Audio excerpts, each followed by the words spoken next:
Hey tennis fans, I'm Grace Carter and this is Tennis Now presented by Tennis Express. Order your favorite tennis gear at tennisexpress.com today.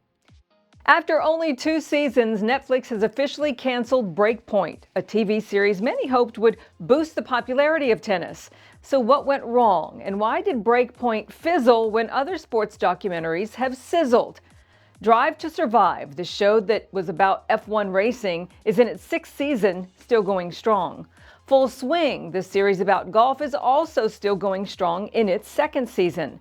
But Breakpoint simply didn't make the cut. Question is, why? We're going to run down 5 reasons, in our opinion, the show didn't make it.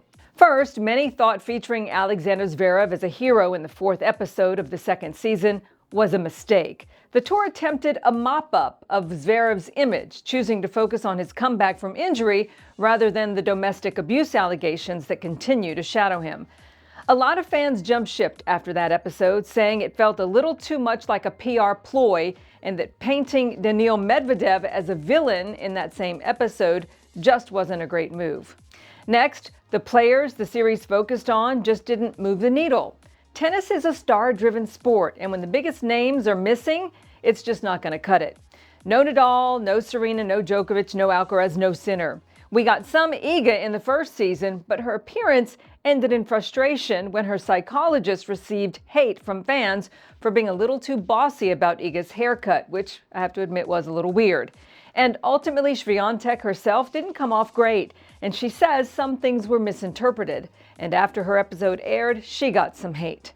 Other stars like Djokovic, Roger Federer, Carlos Alcaraz, Naomi Osaka all chose to do their own documentaries to have final say on all the edits, something that Swiatek will likely want to do in the future as well.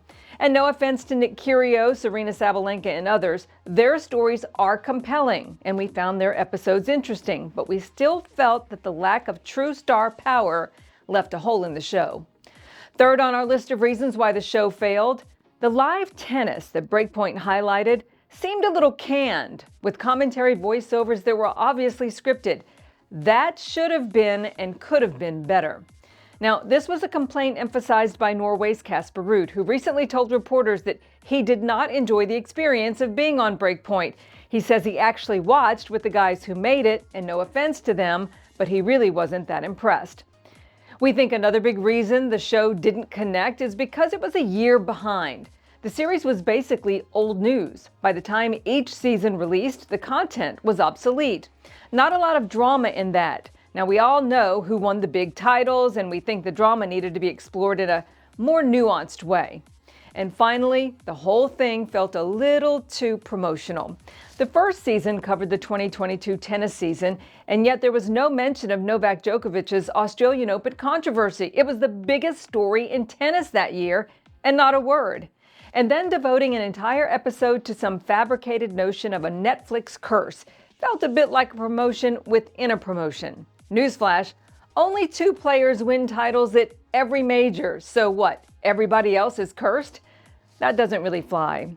Now, to be fair, Breakpoint did have some really good moments. We got to break bread with Ons Jabeur and feel the pain of hard losses and extreme jubilation in a truly meaningful way. We got to see Matteo Berrettini, Maria Sakkari, Coco Gauff, and more. But in the end, the series didn't reach its potential because it just wasn't a real enough portrayal of the complicated and crazy world of professional tennis. So if that's what you want to see, tune in to Daria Katsakina's vlog on YouTube. For a 1/10 of the budget, the talented Dasha and her girlfriend Natalia Sabiako are 2 freedom fighters who try to tell the truth of life on tour. Netflix could benefit from using the same raw, vibrant spirit. So what do you think? Did you like the show? Sad or glad to see it gone? Join us in the comment section and we'll see you next time here on Tennis Now.